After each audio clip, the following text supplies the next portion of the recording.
Depois dessas aulas de Reich, uma pergunta ou uma curiosidade é como funciona uma sessão reichiana. Esse vai ser o assunto da nossa aula de hoje, do nosso curso Teorias da Personalidade, em Freud, Reich e Jung, a aula número 14.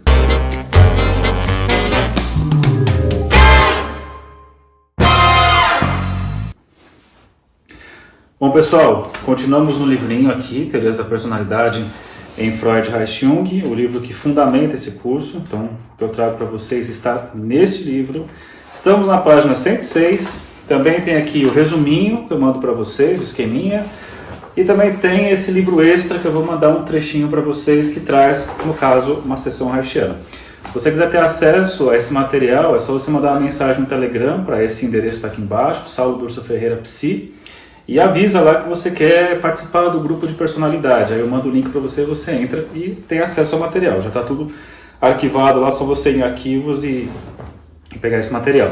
Bom, eu falei para vocês que nós vamos falar hoje sobre uma sessão reichiana. Só que para chegar nisso, eu vou trazer uma vinheta, claro, né, um trechinho aqui que está nesse livro, nesse que eu mostrei para vocês. Para chegar nisso, eu preciso antes passar por um outro ponto que está no livro base do nosso curso, que fala sobre a estrutura segmentada da couraça. Tá?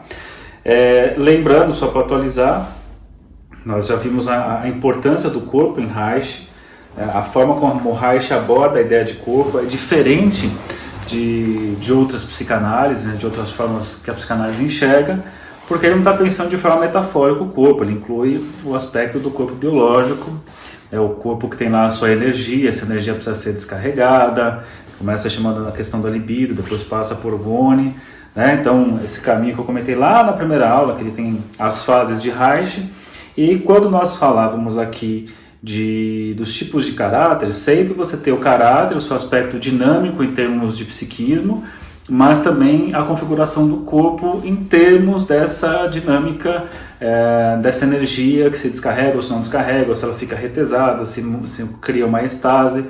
Então, para um reichiano, tanto o aspecto comportamental, o aspecto psicológico, né, o aspecto relacional de uma pessoa está sendo levado em conta ali, né?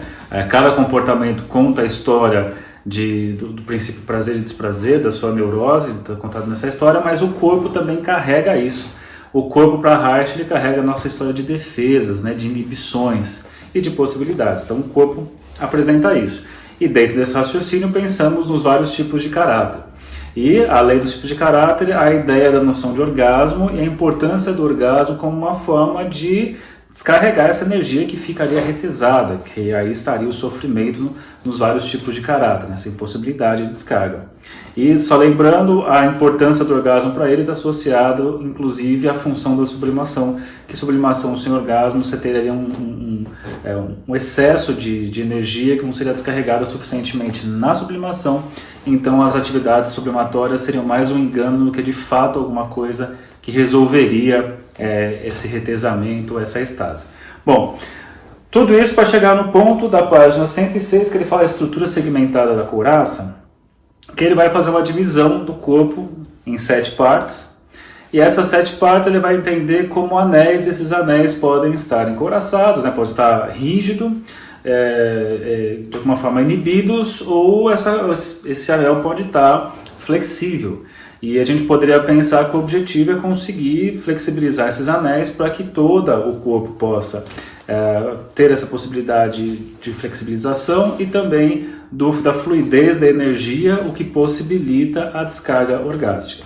Bom, pegando aqui no resuminho, então é o seguinte: o movimento ondulatório do orgasmo está ligado ao fluxo e descarga da energia ondulatória orgônica.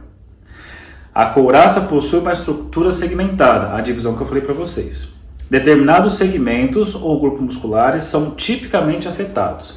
E aí ele fala de 7 segmentos. Então os 7 segmentos são o seguinte: anel ocular, anel oral, anel cervical, anel torácico, anel diafragmático, anel abdominal e anel pélvico.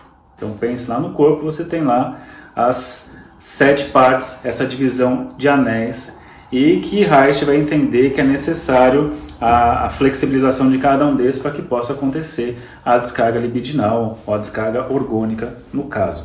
Cada grupo muscular é responsável dinamicamente pela expressão de determinados conjuntos de emoções.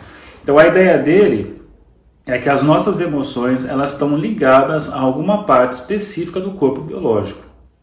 Então o que vem aqui na sequência, no resuminho no texto, é a região, é o tipo de anel e o afeto, as emoções que estão associadas a essa região. E claro, quando eu tenho ali o bloqueio, eu vou ter as impossibilidades, a forma de sofrimento, ou talvez a forma patológica que isso vai aparecer. Então, seguindo aqui, ó, ele diz uma afirmação, né, que tem tudo a ver com o que eu coloquei no início do vídeo, nem sempre a linguagem do corpo pode ser expressa em linguagem verbal, certo? Então nem tudo passa por aí, nem tudo é cura pela fala, para Reich, porque também tem a questão do corpo biológico, o corpo que é visto, né? Lembrando lá da primeira ou segunda aula sobre Reich, que eu trouxe para vocês, que Reich até vai deixar de fazer uso do divã, não necessariamente o divã tem que estar ali, porque o corpo precisa ser olhado, né? Então nós respondemos, nós falamos não só com a linguagem verbal, mas com o corpo todo. E mais uma vez, a importância do corpo. Bom, aí diz assim, ó, uma citação do livro da página 106. Do ponto de vista terapêutico, a dissolução das couraças dos anéis musculares parte do extremo superior do corpo, né, o ocular, para a região pélvica, uma vez que o fluxo orgonótico deve seguir daquela para esta durante o orgasmo. Bacana, né? Então a coisa começa, o fluxo começa dessa região de cima, ocular, e vai descendo até chegar na região pélvica. E ele coloca inclusive que esse é o caminho, né? Esse é o fluxo que o orgasmo deve passar. E claro, eu vou pensar, imagine assim, sei lá, como se fosse uma cachoeira, né? A coisa está vindo aqui de cima e desemboca lá embaixo. Mas se alguma coisa impedir no meio do caminho, vai ter um represamento, você tem um represamento ali, a coisa não vai. E lembrando da impossibilidade de descarga orgástica, tem tudo a ver com isso, porque esses anéis de alguma forma estão impossibilitando que esse fluxo aconteça. Bom, aí ele traz a descrição dos anéis, tanto nesse livro aqui, o que nós seguimos, quanto nesse outro. Eu vou mandar para vocês o PDF só desse trecho, mas se você procurar na internet você acha esse livro facilmente em PDF. Então tem assim, anel ocular. O que compõe um anel ocular? Músculos ao redor da cabeça, na altura dos olhos. Então, quando eu penso nesse anel ocular, ele é responsável por movimentos expressivos, tristeza, choro, sorriso, desconfiança, né? Você, uma pessoa que você conhece, mesmo quando você não conhece, né? A questão dessa região é muito clara. Quando a pessoa está triste, o olhar fica de uma forma. Quando a pessoa está enfurecida, fica de uma outra forma. Quando a pessoa está feliz, fica de uma outra forma. Aquilo que nós falamos assim, nossa, essa pessoa fala com os olhos, né? Você tem isso, mas também, ó, olha só, no indivíduo encouraçado, olhos inexpressíveis. O olhar vazio ou triste, dando a impressão de máscara. Porque tem essas pessoas, né? Que você conta uma boa notícia, o olhar está assim. Aí você conta uma notícia ruim, o olhar continua assim. Aí você dá um susto na pessoa, a pessoa continua assim. Então você faz qualquer tipo de apresentação para ela de um fenômeno e ela continua inexpressiva, ou com o olhar triste, ou com o olhar vazio. Às vezes até aquele olhar que atravessa, que você olha e parece que não tem ninguém do outro lado. Então, quando você pensa nisso, e a importância dessa região ser surpreendida positivamente, negativamente, ficar feliz, ficar triste, a expressão aparece no olhar, eu estou pensando no funcionamento saudável desse anel. Agora, quando tem essa rigidez, essa fixação, esse vazio, aí eu já tenho problemas aí, eu tenho um encoraçamento nessa região. Pensando nisso, o fluxo já está impedido logo de cara. Então vamos continuar. Bom, depois eu tenho o anel oral, a região da boca, queixo e garganta. Essas regiões, né, essa parte, esse anel, responsável por morder, chupar, chorar, fazer careta, gritar, etc, etc. E aí você tem aqui, ó, diminuem a possibilidade da expressão facial. É meio que somado, meio compartilhado com a ideia do anterior, que fala de formar uma máscara, aquela máscara impávida, aquela máscara que não se modifica. Aí que você fala qualquer tipo de coisa, o olhar permanece sempre igual, Ou ainda, às vezes, o olhar permanece sempre igual, e também você tem ali a região da boca também tudo igual, né? Não tem aquela coisa, sei lá, expressiva, né? O sorriso, por exemplo, o choro, é aquela coisa, às vezes, com medida demais, aquela coisa que fica meio com assim, tudo fechado, que falou assim, por exemplo, se uma pessoa que fala desse jeito, sei lá, eu... Ou aquele riso frouxo que fica rindo à toa e fica o tempo todo, né? De alguma forma você vê que a boca, essa região aqui toda, ela não está em sintonia com o que está sendo expressado, muitas vezes. Então você tem lá uma certa expressão de algo, mas ao mesmo tempo a boca não está indicando isso, essa região não está indicando isso, o maxilar, né? A garganta não está indicando isso. Ou até a questão da voz, né? A voz que não se modula, fica aquela coisa sempre meio igual, aquela coisa meio constante, assim, né? Que aí você já está encostando a questão do oral, também do cervical, que pega a região da língua, mas garganta, língua, essas duas partes, acho que tem aquelas pessoas que falam assim num tom que é sempre constante, que dá um puta de um sono, né? Quando você tem professor assim, que não tem ali expressão. Outro dia até estava vendo um vídeo de uma pessoa que faz leitura de textos assim, e a leitura ela é leitura mesmo, é leitura sem nenhum tipo de expressão. Então isso perde as nuances afetivas que deveriam aparecer ali. Então a voz, a tonalidade, o riso, a forma de falar, a forma de movimentar a boca, o maxilar, pensando já no próximo, a questão da língua, a flexibilidade do pescoço e tudo mais, tudo isso é utilizado para modular a voz, para modular afeto, para ser expresso de alguma forma. Quando isso não acontece, temos problemas, temos encouraçamento. Bom, depois tem o cervical, que eu já dei uma adiantada aqui, ó, pescoço, nuca, língua e laringe. São regiões, né, que esse anel formado por essas partes tem a ver com a expressão da raiva e do choro, principalmente, de acordo com o livro aqui.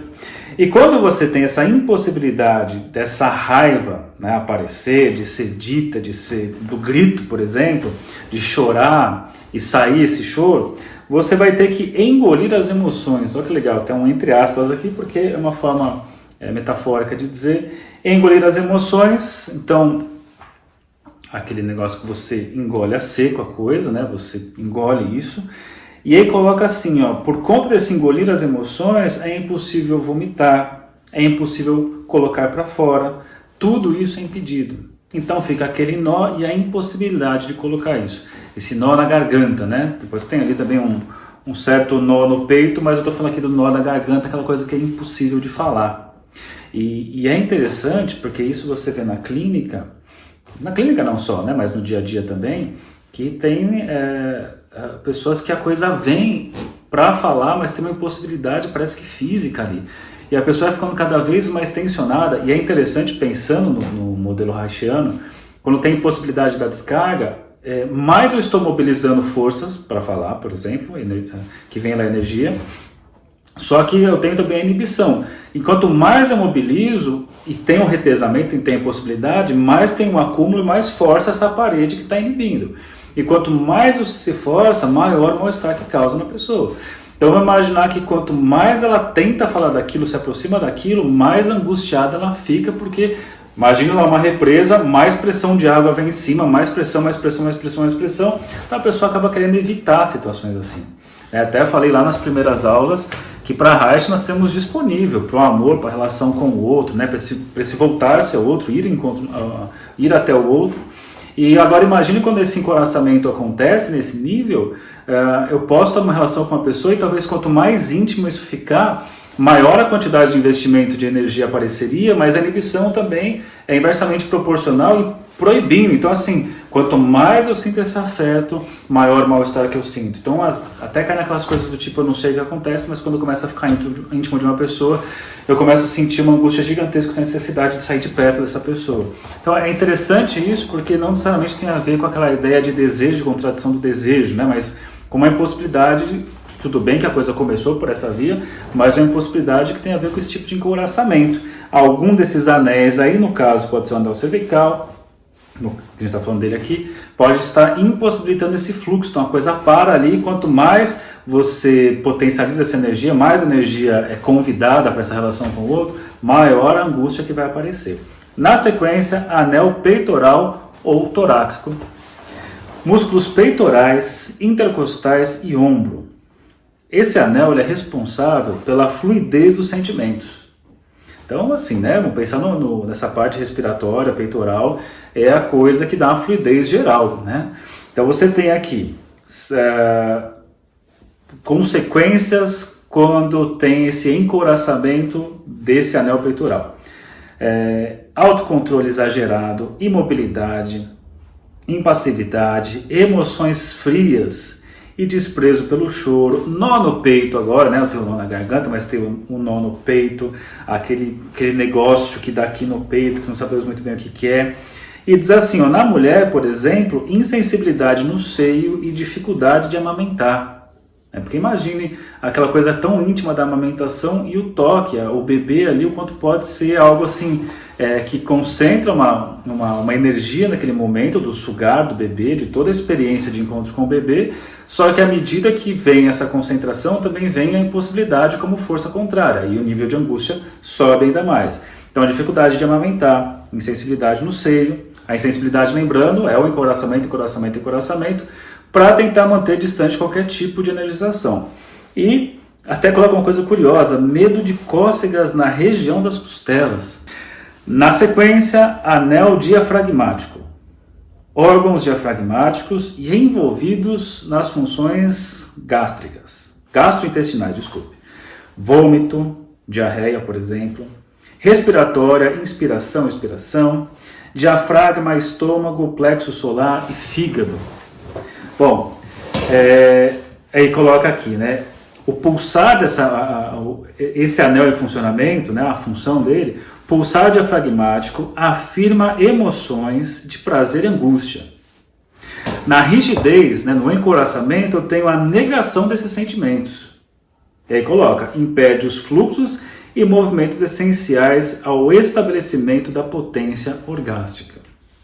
Depois, anel abdominal, músculos abdominais e laterais entre costelas e pelvis.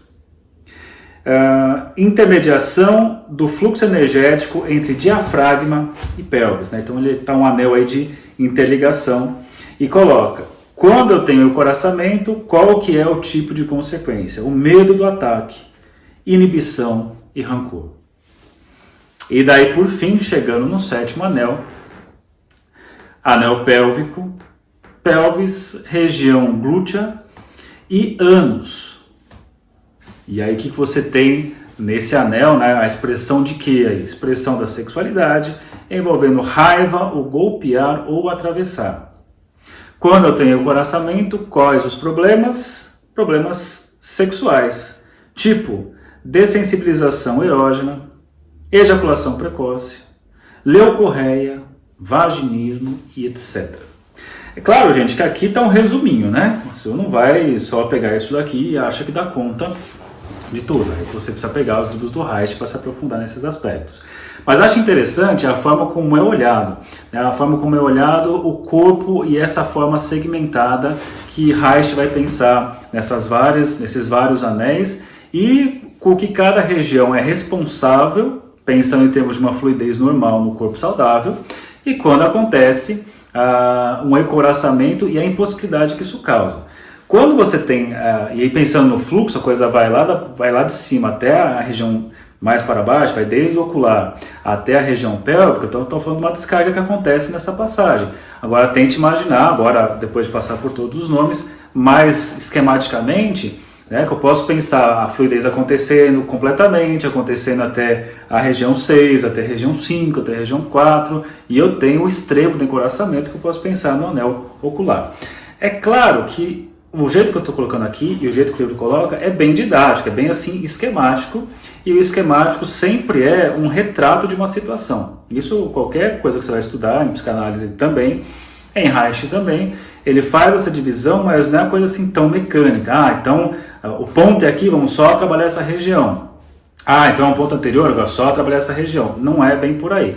Você tem um trabalho completo, um trabalho total, e para isso eu vou pegar para vocês esse livro aqui, Teorias da Personalidade, e você tem um trechinho que comenta sobre uma sessão haitiana.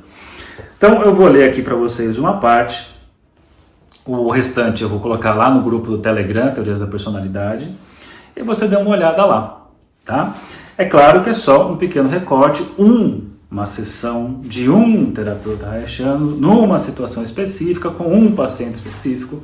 Não significa que todas as sessões são assim. Seria aquela maluquice de achar que existe a sessão lacaniana, a sessão winnicottiana, a sessão freudiana. Na verdade, você tem concepções de sujeito, de pessoa, você tem lá um embasamento, e cada sessão vai ser uma nova sessão, né, uma coisa muito específica daquele sujeito. Só que o manejo que eu tenho naquela situação com aquela pessoa tem a ver com a concepção que eu tenho do que é a pessoa, do que é o sujeito, como é que é o sofrimento, como é que é a estrutura, sei lá, de desenvolvimento, a estrutura de impedimento do desenvolvimento, do sofrimento, por aí vai. Então vamos lá. A teoria em primeira mão. As passagens que se seguem foram tiradas do livro de Orson Bean, O Milagre da Organoterapia. O título já acho um pouco... Pra quê, né? Um milagre, mas vamos ver. Um relato deste conhecido ator de suas experiências com o Dr. Baker, o terapeuta haitiano ortodoxo da atualidade de maior evidência nos Estados Unidos. Bom, o Dr. Baker sentou-se à mesa e indicou-me a cadeira do outro lado. Está bem. Claro que eu tenho que tomar todo o cuidado aqui, porque como eu falei das expressões faciais e tudo mais, eu posso ser avaliado por você sobre os meus supostos encouraçamentos ao interpretar o texto. Mas vamos lá. Está bem, disse o Dr. Baker. Agora dispa-se e deixe-me examiná-lo. Senti os olhos vidrados quando me levantei e comecei a me despir. Pode ficar de cueca e com as meias, observou para melhor alívio meu. Atirei as roupas sobre a cadeira encostada à parede, esperando que tudo corresse bem. Deite-se, ordenou. Começou então a apertar os músculos da parte mole dos meus ombros. Tive vontade de dar um soco na cara sádica, vestir-me e fugir dali. Em vez disso fiz um ui e disse, como dói? E aí o Baker responde, se está doendo assim, não parece, observou o Dr. Baker. Mas dói mesmo, respondi murmurando, ui, ui. Agora respire forte, ordenou, colocando a palma da mão sobre o meu peito e calcando-a fortemente com a outra. A dor que senti era bastante forte. E se a cama quebrar? Neurótico, né? E se a cama quebrar? O que vai dar errado aqui? Pensei, se me partir a espinha ou se ficar sufocado. Continuei a aspirar e expirar com força durante algum tempo, até que Baker encontrou minhas costelas e começou a apalpá-las e a comprimi-las. Começou então a esmurrar no estômago, experimentando aqui e ali a fim de descobrir um pequeno músculo possivelmente retesado. Felizmente, suas mãos desceram mais para baixo de minha calça de jóquei. Calça de jóquei? E pôs-se a beliscar e cutucar os músculos da parte interna das minhas coxas. A essa altura, verifiquei que os ombros, as costelas e o estômago não tinham doído tanto. A dor que senti foi espantosa, sobretudo porque tratava-se de uma área que supunha incapaz de doer. Pois é. É que nem quando você começa a fazer yoga, que você descobre que você tem partes no seu corpo que você nem sabia que existia, porque dói nos lugares que você nem imaginava que era possível doer. É uma posição que você começa básico, e em 30 segundos está tremendo que nem um bambu, e aí depois começa a dar umas dores e fala assim, nossa, eu nem sabia que eu tinha essa região. Pois é. Vire-se, ordenou Baker. Obedeci. Então começou pelo pescoço abaixo, trabalhando com um instinto infalível para encontrar todos os músculos retesados e doloridos. Volte-se novamente, ordenou o Dr. Baker. E tive que obedecer. Muito bem, observou. Agora quero que aspire e expire o mais profundamente que puder. E ao mesmo tempo faça um movimento circular com os olhos, mas sem mover a cabeça. Consegue fazer isso, mover os olhos sem mover a cabeça? Procure olhar para as 4 paredes, uma de cada vez, e gire o globo ocular o mais que puder de um lado a outro. Comecei a fazer o que mandou, o que me pareceu uma tolice, mas contente porque já não massacrava o corpo. Meus olhos viravam de um lado para o outro. Continue a respirar, disse Baker. Comecei a experimentar uma estranha e gostosa sensação nos olhos, que aos poucos foi se espalhando pelo meu rosto e descendo pelo corpo inteiro. Muito bem, disse Baker. Agora quero que continue respirando e pedalando sobre a cama com as pernas. Comecei a levantar e abaixar ritmadamente as pernas, batendo com as panturrilhas na cama. Minhas coxas começaram a doer e fiquei calculando quando ele iria dizer que já fizeram bastante, mas não disse. Até que deixei as pernas caírem sobre a cama, extenuado pelo exercício. Então, pouco a pouco, a dor foi desaparecendo e a mesma gostosa sensação de prazer começou a se espalhar por todo o meu corpo, dessa vez mais forte. Tive a impressão de que o ritmo substituía o exercício, que nada tinha a ver com qualquer esforço da minha parte. Senti-me transportado e nas garras de algo maior que eu. Respirava mais profundamente que em qualquer outra ocasião e sentia a passagem de cada respiração através dos pulmões até a pelvis. Pouco a pouco, senti-me suspenso, fora do quarto cor de chocolate de Baker e levado aos céus. Respirava em ritmo astral, finalmente compreendi que era tempo de parar. Então essa foi uma sessão. E aí ele conta o dia seguinte.